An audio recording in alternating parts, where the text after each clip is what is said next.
The blueprints lay spread across the table, each line a stark reminder of a dream denied. For 35 years, I'd envisioned myself within the walls of that old Victorian, its gardens echoing with the laughter of my own children. But my parents, with a single, swift decision, shattered that vision, handing the keys to my brother. You wouldn't believe it if I told you the whole story right now, but it's a wild one. Have you ever felt betrayed by those closest to you? Have you ever poured your heart into something, only to have it ripped away? If you believe in karma, if you believe that good deeds eventually come back around, then hit that subscribe button. I want you to be part of this journey. Like this video, and let me know in the comments where you're watching from. I promise you, this story is for you. My name is Alana, and the Carter estate, it was more than just a house. It was our family's cornerstone, a silent witness to generations of laughter, tears, and whispered secrets. Its sprawling rooms held my childhood memories, every nook and cranny etched into my heart. I remember summer afternoons spent hidden in the attic, sunlight filtering through dusty window panes, dreaming of a future where I'd raise my own family there.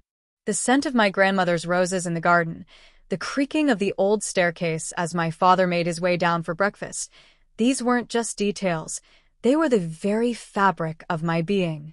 So, when my father called that day, his voice heavy with that familiar tone that always signaled impending upheaval, I was unprepared for the words that followed.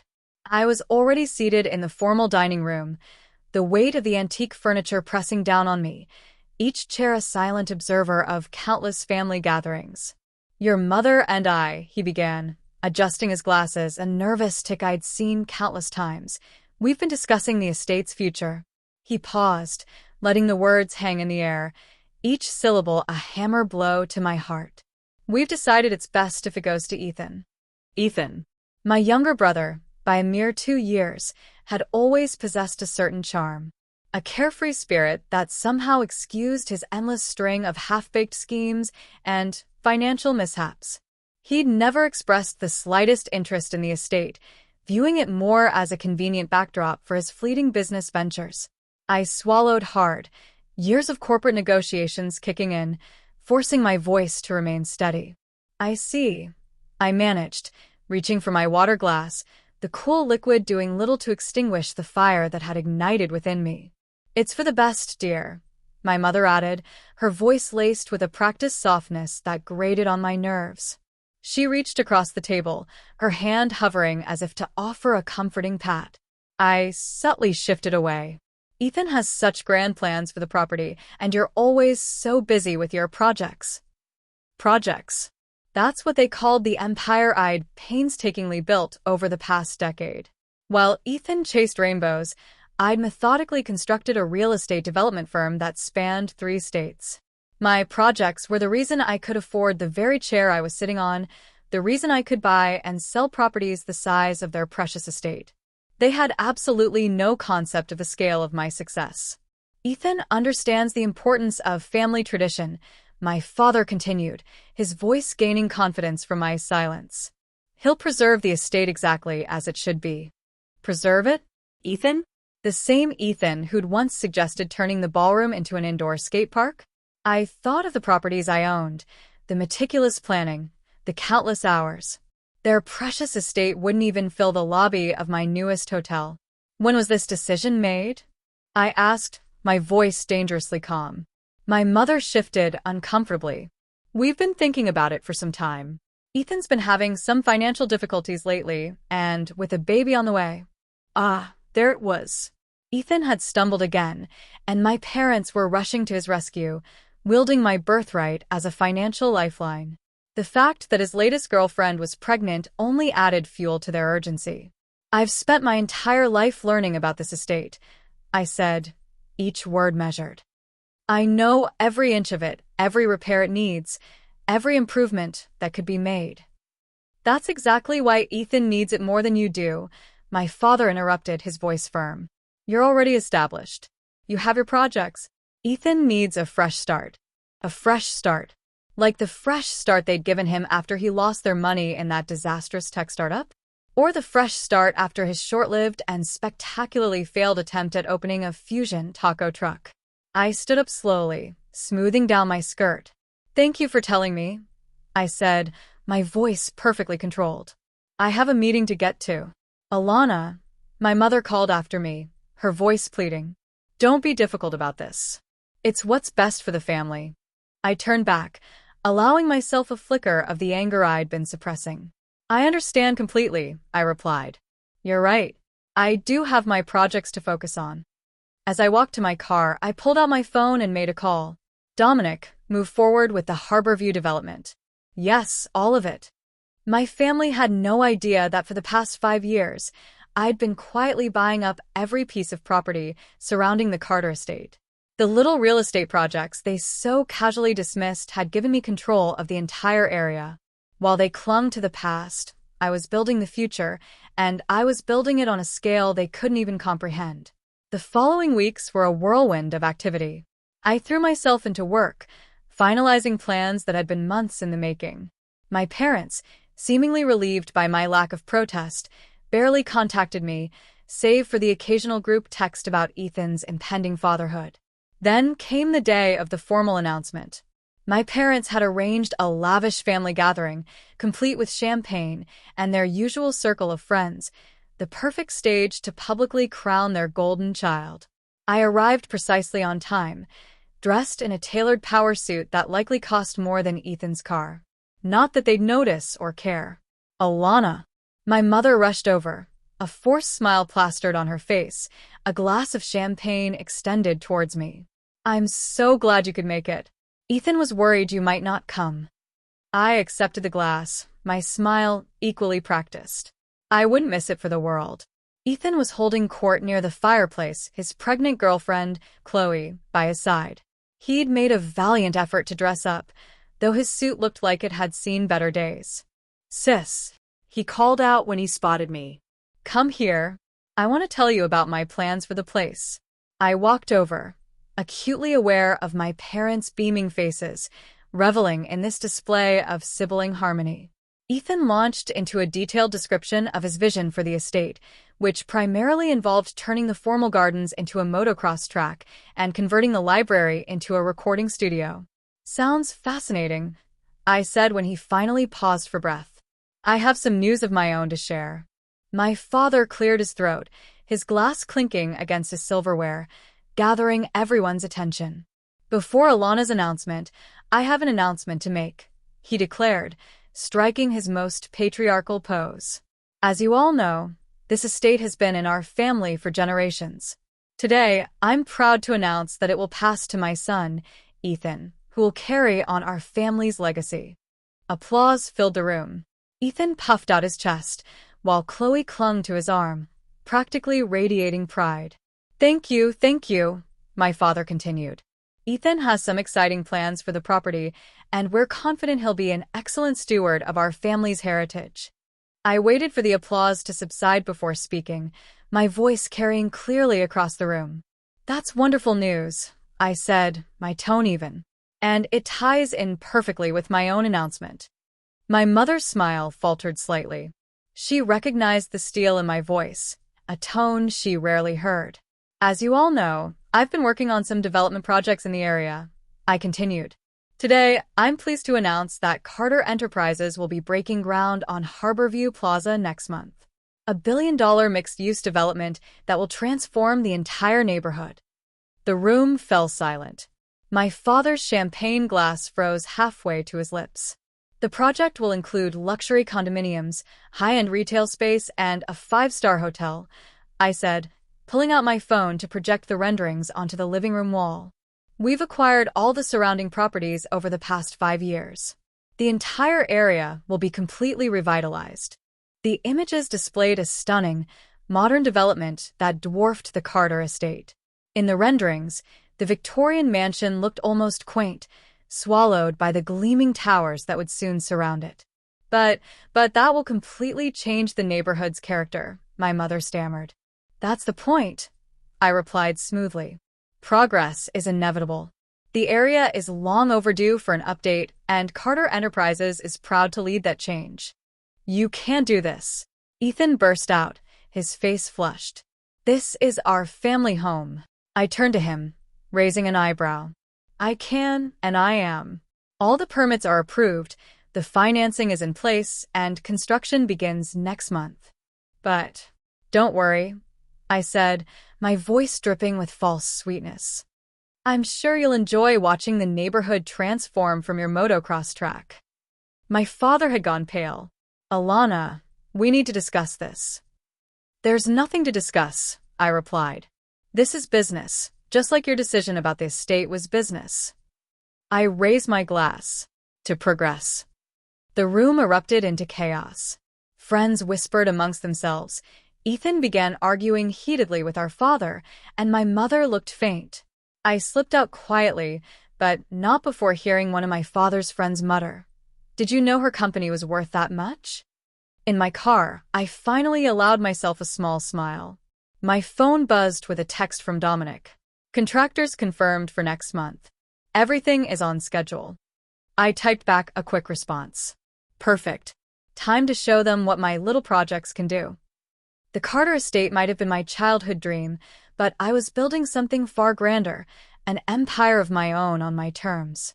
And this was only the beginning. As I drove away from the house that was supposed to be my inheritance, I felt lighter than I had in years. Sometimes, the best revenge isn't getting what you wanted. It's showing everyone that you never needed it in the first place. The following day, the calls started pouring in. My office phone began ringing off the hook. The caller ID displayed my father's number for the third time in an hour, so I sent it to voicemail and focused on the stack of contracts on my desk. Miss Carter, my assistant Ben, poked his head in. Your brother is in the lobby. He's quite insistent on seeing you. I glanced at my watch. 9:15 a.m. Earlier than I'd anticipated, but Ethan had never been known for his patience. Give me 5 minutes, then send him up, I replied, turning to my computer to pull up the development plans. I wanted all my ammunition ready for this conversation. Ethan burst through my office door precisely 4 minutes later, his face red and his tie askew. He stopped short when he took in my office, his eyes widening as he absorbed the floor-to-ceiling windows and the panoramic view of the city skyline. This is your office? He asked, momentarily distracted from his anger. One of them, I replied coolly. I have others in Boston and Chicago. Please sit down.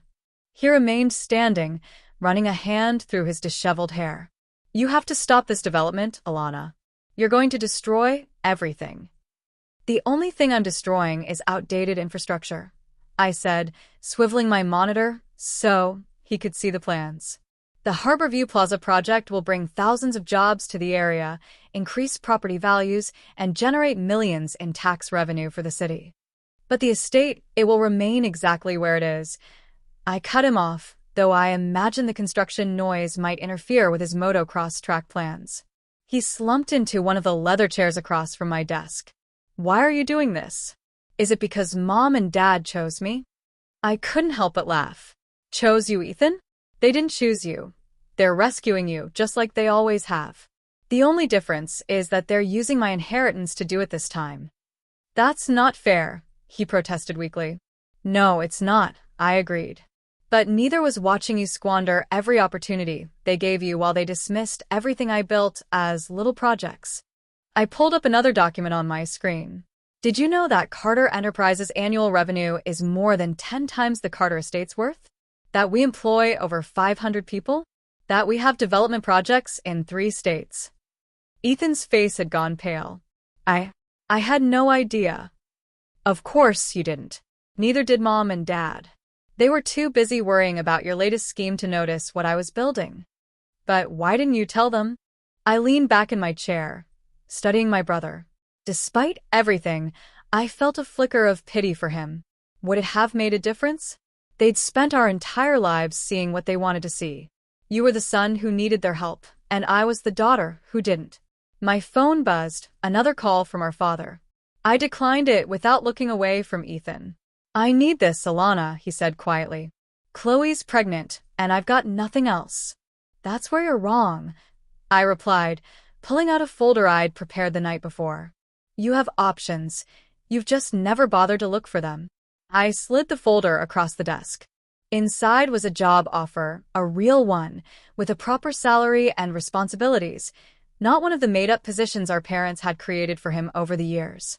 Carter Enterprises needs a community liaison for the Harborview project, I explained as he flipped through the paperwork. Someone who knows the area and understands the local dynamics. The pay is competitive, and there's room for growth if you prove yourself. He looked up, confusion etched on his face. You're offering me a job? I'm offering you a chance to earn something on your merit, I corrected him. No safety net, no special treatment. You'll report to my project manager, not to me. If you succeed, it'll be because you worked for it. If you fail, you'll have no one to blame but yourself. And the estate? Keep it, I said.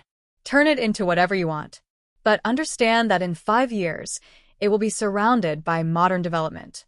The neighborhood is changing, Ethan. You can either change with it or get left behind. He sat there for a long moment, staring at the job offer. Finally, he looked up, and I saw something akin to respect in his eyes for the first time in years. When would I start? Monday, 8 a.m. sharp. Don't be late. He nodded, clutching the folder like a lifeline. As he stood to leave, he paused at the door. Alana, I'm sorry. For a lot of things. Prove it, I replied, my voice firm. Not with words, but with actions. After he left, I finally checked my voicemail. 5 messages from our father, each more urgent than the last. The final one caught my attention. Alana, please, we need to talk about this. Your mother and we made a mistake. Can you come to dinner tonight? Please. I considered ignoring it, but something in his voice, a note of genuine regret I'd never heard before, made me reconsider. I texted back a brief reply, 7 p.m.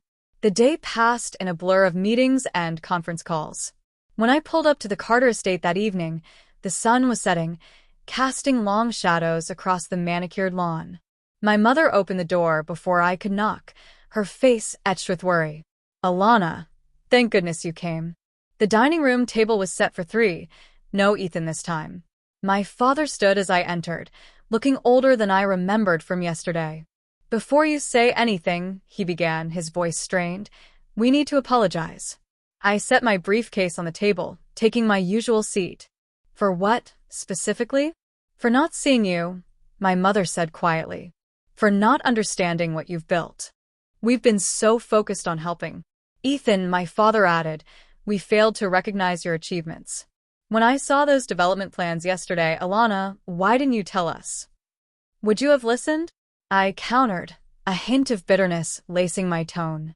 Or would you have dismissed it as another little project?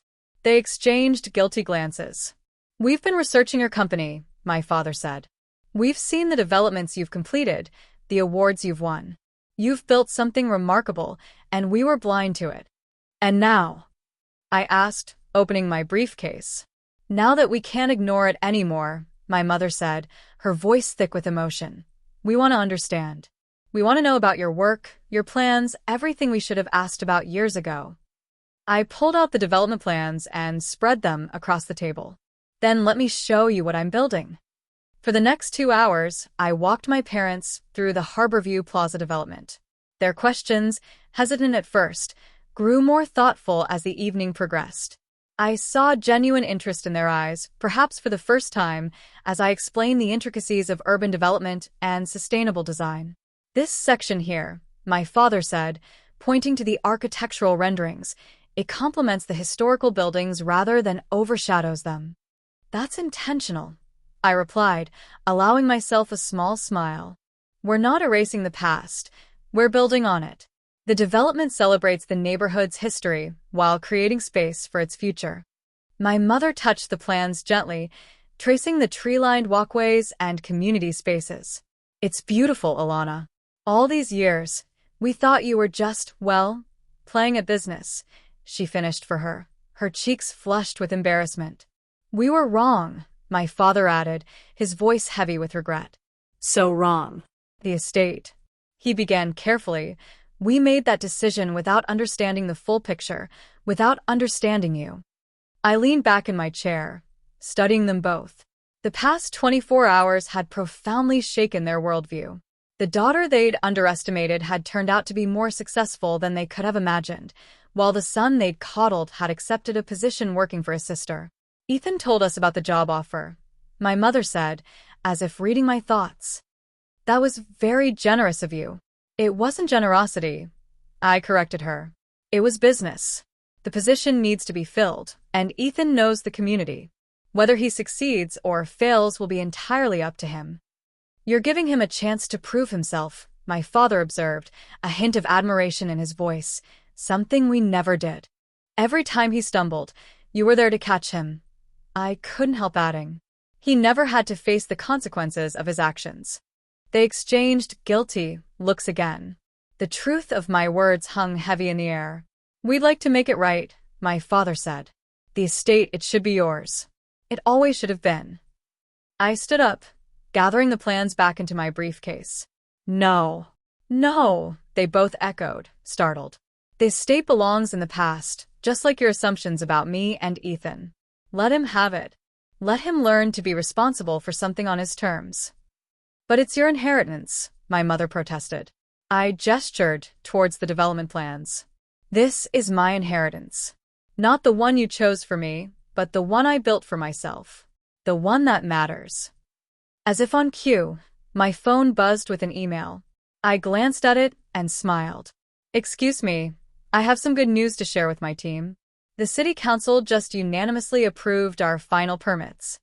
My father stood up. Alana, wait, there's something else we need to discuss. I paused at the dining room door, briefcase in hand.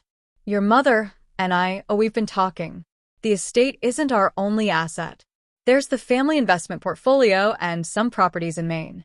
Keep them, I said firmly. Or give them to Ethan. I meant what I said. I've built my legacy. We know that, my mother said softly. But we were hoping, would you consider letting us invest in your company? Not as parents trying to control things, but as investors who recognize a brilliant business opportunity when they see it. I hadn't expected that. You want to invest in Carter Enterprises? If you'll have us, my father said. We've spent years investing in the wrong child's future. Let us be part of yours, on your terms. I studied them carefully, searching for any sign of manipulation or control. Instead, I saw something new, respect, maybe even a hint of pride. Finally, I said, I'll have my CFO send over the investment prospectus. You can review it and make your decision based on the numbers, not family ties. They nodded, understanding the boundary I was setting. As I drove home that night, I reflected on how much had changed in just 2 days. The Carter estate, which had once represented everything I thought I wanted, now seemed small compared to what I'd built. My parents, who had spent years dismissing my achievements, were asking to invest in my vision. And Ethan, who had never had to earn anything, was facing his first real opportunity to prove himself. The following day, I arrived at my office early. Ben was already there, organizing the day's schedule. Your brother called, she said. He wants to know if he should wear a suit on Monday. I smiled. Tell him business professional is fine. And Ben, make sure his orientation includes every detail of our community engagement protocols. No shortcuts. Of course, she replied. Oh, and the contractors for Harborview Plaza want to confirm the groundbreaking ceremony. They suggested next month. Make it 2 weeks, I decided. It's time to start building. My phone buzzed with a text from my father. Reviewed the prospectus. Impressive numbers. Can we schedule a meeting with your CFO? I texted back. Next week, Dad. And bring your questions. All of them. Setting my phone down, I walked to the window. From here, I could see the neighborhood where the Carter estate stood, where my vision would soon reshape the skyline. Sometimes, the best revenge isn't about getting even. It's about rising above, building higher, and reaching further than anyone thought you could. Miss Carter. My assistant's voice came through the intercom. The project team is ready for the morning briefing. On my way, I replied, straightening my jacket. Work was to be done, an empire to build, and a future to shape, on my terms. 3 months later, surveying the crowd, I stood on the podium at the Harborview Plaza groundbreaking ceremony. Local officials, business leaders, and community members filled the rows of chairs. In the front row, my parents sat straight-backed and attentive, their faces beaming with a pride I'd never seen before. Ethan stood off to the side in a well-fitted suit, clipboard in hand, professionally directing the event staff. These past months had revealed a side of my brother I'd never known existed. When stripped of our parents' safety net, he discovered a work ethic that surprised us all. Today marks not just the beginning of a new development.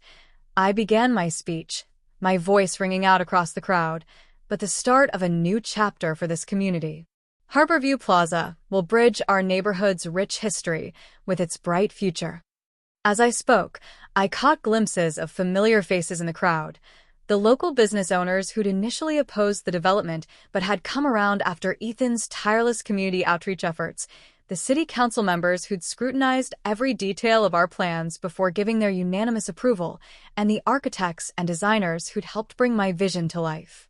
This project represents more than just buildings, I continued. It represents opportunity, growth, and the power of embracing change while honoring our roots. My father shifted in his seat, and I knew he understood the deeper meaning of my words. After their initial investment in Carter Enterprises, my parents had thrown themselves into learning about the business with an enthusiasm that made up for years of indifference. They'd attended planning meetings, asked thoughtful questions, and finally begun to see me as the businesswoman I'd become. In particular, I added, departing from my prepared remarks, I want to thank our community liaison and team, led by Ethan Carter, for their outstanding work in ensuring this project serves everyone in our neighborhood. Ethan's head snapped up in surprise. He hadn't expected the recognition, but he'd earned it. Over the past 3 months, he'd worked tirelessly, arriving early and staying late, learning every aspect of the project.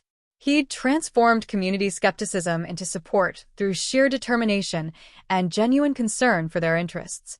After the ceremony, as workers began the symbolic first dig, my mother approached me, tears glistening in her eyes. "Alana," she said, taking my hand in hers, "I don't think I've ever been more proud, not just of what you've built, but of who you've become and who you've helped others become." My father added, glancing at Ethan, who was earnestly discussing construction timelines with local business owners, "He's done that himself.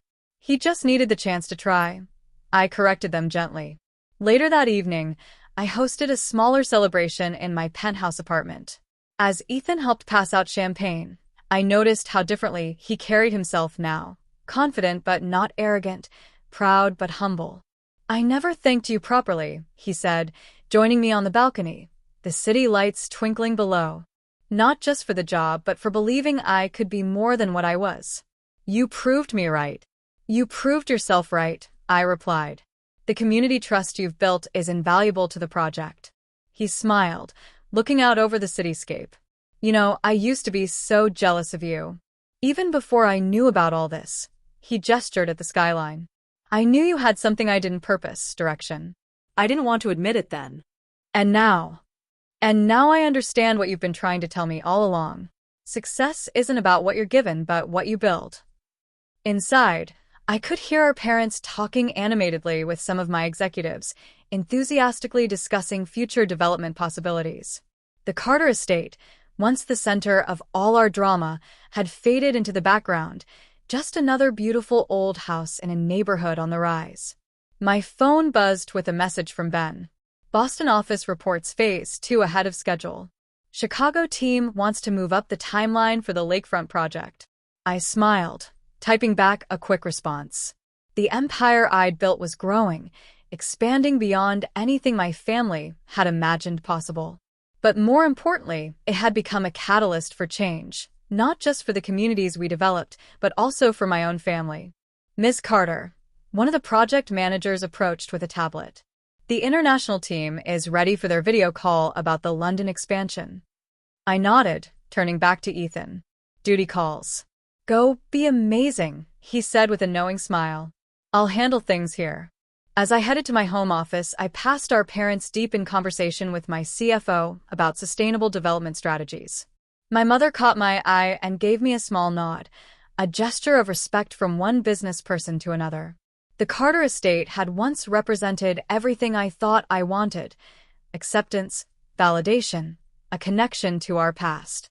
But in losing it, I gained something far more valuable: the freedom to create my legacy, the respect I'd earned rather than inherited, and a family that finally saw me for who I was.